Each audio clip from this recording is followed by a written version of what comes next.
I'm Erika Diaz Petersen. As Chris has said, I'm the landscape architect for the Midlands region for Historic England.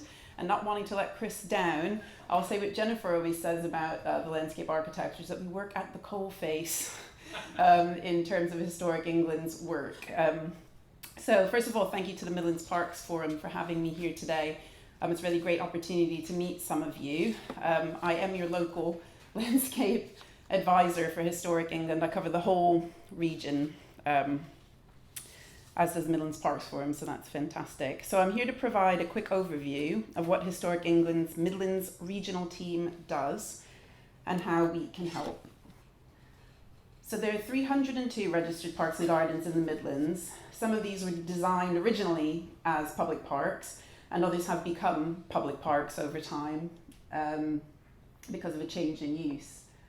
Many parks and green spaces, whether they're listed or not, have heritage features and significance, which I think Jennifer referred to before, very much like this site, which is now a public park but started its life as a colliery.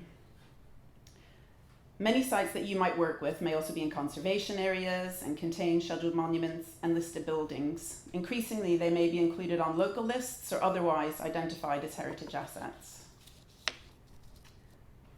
So this slide shows a group of well-loved parks and green spaces in Nottingham, where I live.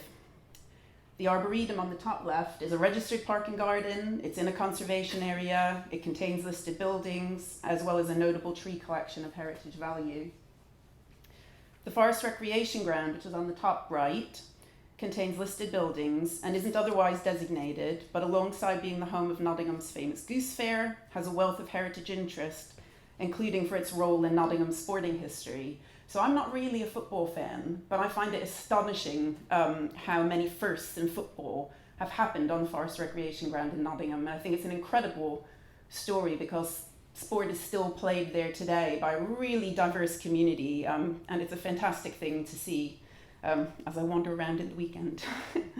So both sides are Green Flag Award and Green Heritage Site Award winners. The Church of Rock Cemetery on the bottom left and the General Cemeteries are both also registered parks and gardens and contain listed buildings, and the General Cemetery is also in a conservation area. These are all incredibly valuable resources to the local community for recreation and well-being, and were provided or extended for public benefit in an Enclosure Act of 1845, and I'm very fortunate to have these as my local green spaces, particularly in the last 18 months. I'm one of the city dwellers who has a very tiny outside space. So I'm a park user as well as kind of wanting to champion the conservation of parks. So, moving to the countryside, this is just for a contrast of another example of a registered park and garden, which is Bradgate Park, not far from here, which is a registered park and garden and contains scheduled monuments and listed buildings. And I think Jennifer mentioned Sutton Park in Birmingham, which has a really sizable part of that park is a scheduled monument, as well as being a registered park and garden. So what do we get up to in our regional team at Historic England? I think a lot of people are aware of Historic England, but maybe not 100% sure of what we do. We provide development management advice. We assess sites for listing. We maintain the Heritage at Risk Register for the region and provide advice on at-risk and vulnerable sites. We administer grant schemes, and we engage with others across the region to support the conservation of heritage and enjoyment of heritage. So in terms of development advice, we're statutory stakeholders for development affecting listed buildings and registered parks, scheduled monuments, registered battlefields, and some applications affecting conservation areas. In this capacity, we provide advice to local planning authorities on listed building consent and planning applications. We also directly handle applications for scheduled monument consent, which is required for certain works on scheduled monuments. We provide a pre-application advice service to applicants, and this can be a really useful opportunity to discuss proposals with us, including potential heritage impacts and also the opportunities related to your project to do with heritage. We also provide other advice outside of the planning system as consultees on applications such as felling license applications, woodland management plans, woodland creation grants, and agri-environment schemes affecting nationally designated heritage. And this might apply to some sites that you manage in the rural environment. We're always happy to have early conversations about projects with you. We can also provide advice on management plans, including conservation management plans and parkland plans. These are often prepared as part of wider grant-aided projects, but not always. And right now I'm still digesting Drew's graph from earlier about lottery funding, and I can't emphasize enough how happy I am to talk to you about your historic parks if you're thinking about developing projects in terms of ways in which we can support you with advice at the early stages of possibly thinking about a funding application. So there's only one of me, and I'm quite busy, but I'll do my best to kind of give people early advice where I can. My email address will be at the end, but feel free to get in touch. So we also assess applications for listing. This includes listed buildings, scheduled monuments, registered parks and gardens, registered battlefields, and protected wreck sites, which we don't have a lot of in the Midlands, but they are out there. New sites are added to the National Heritage List for England all the time, as Jennifer was saying, and we also sometimes review and update existing listings. So this is a recent example of in the Midlands of an updated listed building entry that included the music room and garden walls at Castle Bromwich Hall on the edge of Birmingham. We've also been providing advice at Castle Bromwich more widely, including on the elements of the Love Your River Coal Green Recovery, sorry, that's a mouthful. The Love Your River Coal Green Recovery Challenge Fund project. So when you mentioned the Green Recovery Challenge Fund earlier, part of it is benefiting the wider park at Castle Bromwich. We also maintain the annual Heritage at Risk Register and provide specialist advice to owners, managers and local authorities to help support schemes to remove historic places from the register. There are 16 registered parks and gardens on the Heritage at Risk Register, and also at-risk listed buildings, scheduled monuments and conservation areas that might be in or intersect with green heritage sites. Sites on the Heritage at Risk Register may be eligible for grant support. This is Elveston Castle in Derbyshire, a registered park and garden and one of the first designated country parks in the country, or possibly the first designated country park. It's one of those things that get debated, like the first public park. I'm sure there might be somebody here from Derby who will contest Birkenhead's right to the crown.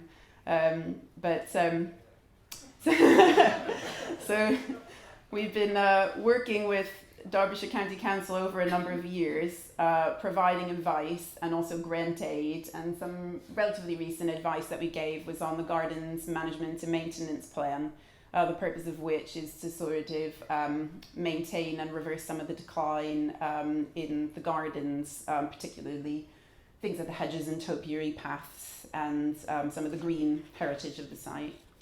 There are a number of grant schemes that we administer within the region. These include repair grants for heritage at risk, capacity building grants, partnership schemes in conservation areas, management agreements for scheduled monuments, heritage action zones and high street heritage action zones. And you might have seen some of our recent high street heritage action zone cultural work, which has been out sort of in social media and on our website.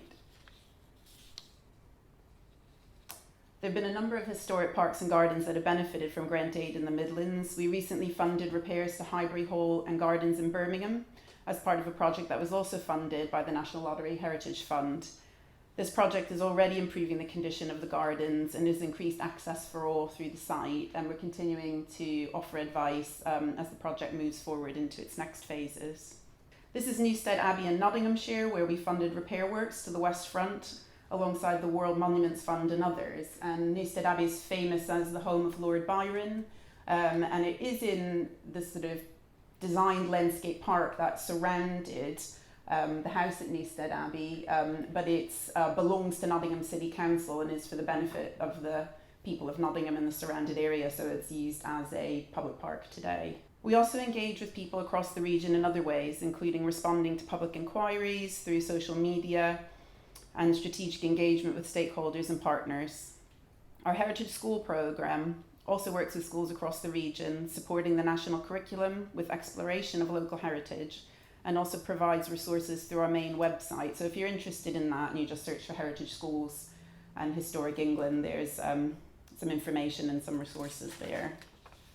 I hope this has helped to provide an overview of what Historic England does in the Midlands and how we might be able to help with green heritage sites that you work with. I'm happy to answer questions now with Jennifer, and then also if you want to come and have a chat with me, and then I'll be doing breakout sessions on heritage and management plans later on. Shall we take a couple of questions? If there's a couple of burning questions out there. One across there, gentlemen. I just like to say, I think horticultural features on parks are really a vitally important part of the heritage, and I think they often don't get the recognition they deserve, really. You know, things like formal bedding schemes. You showed the slide of New Sudawi there. It's got the Japanese garden and one of the longest herbaceous borders, I think, that there is, and things like that. And I think they're a vitally important, you know, part of parks heritage, and I'd like to see that have a bit more emphasis, really. Yeah, I mean, I think, Jennifer, did you want to talk about that in terms of the register or anything? Or, I mean, I think when, you know, certainly with specific sites, there's obviously huge opportunities. I mean, there's the horticultural value of the sort of beauty of parks and the way people experience parks, and also learning opportunities. I take my children around, and I can't endorse giving sweets as rewards, because it's obviously, we all know it's wrong, but we started doling out jelly beans for plant identification as a way to kind of get the kids to learn about plants. And obviously, you know, the horticultural richness of parks is an opportunity for learning. It's an opportunity for providing wildlife benefits. You know, it's an opportunity for people enjoying parks, and it's obviously a high, you know, it's an area of high skill, you know, for people working with horticulture, and obviously opportunities for training and more people to develop those skills. So I just agree. I agree with you completely. I think Jennifer and I may not have talked as much about that aspect of parks and gardens because there was so much other structural stuff to talk about, but I think we probably both agree on how important it is. Yeah. Do you want to come up, Jennifer? Yeah, I'll go in the cubby hole. And I know where you live. The horticultural interest was always part of the character of public parks, and you know, it's about providing interest, a reason for why people go out and enjoy them. And I think it'd be very sad to lose that richness. And I think there's a balance to be had in terms of enhancing biodiversity, but also allowing that excellence in horticulture still to shine through. Thank God. We are slightly over, so also one more question from Drew, then we'll move on. Can I ask about flood alleviation? I was appalled. I was on the site the other day where the Environment Agency had built a flood alleviation scheme across the park. It wasn't a registered site, but I still think it was an important historic site. And I just get the feeling that EAC parks is a soft option for flood basins, but they designed them in an incredibly engineered way that was really unsympathetic to the park. Is there any advice that can the EA be forced to think more carefully? I think it would be great if we were able to do things like look at whole river catchments and consider them at the beginning before we get to the point where we're looking at a site-based issue. Because probably when people are looking at the planning for whole rivers, you know, they're starting to think about where do we need the fish passes, where do we need, you know, other natural floodwater management interventions. And then sometimes we're kind of having these conversations at a site level when a lot of thinking and investments already put into those schemes. And I guess one thing that might improve that would be looking at ways that we can discuss them at a kind of strategic level or a higher level, so that we can start identifying those sensitive places ahead of time, I guess. And I don't know how you can force that to happen. It's certainly probably not in my gift to force that to happen or make that happen. But you know, I share your concerns, and you know, I definitely advocate that we kind of identify the sensitivities ahead of time, so that we can look at ways to head those things off before they go too far down the line. I don't know if that fully addresses your question, but... Brilliant. And thanks ever so much indeed, both of you. Thank you. Yeah.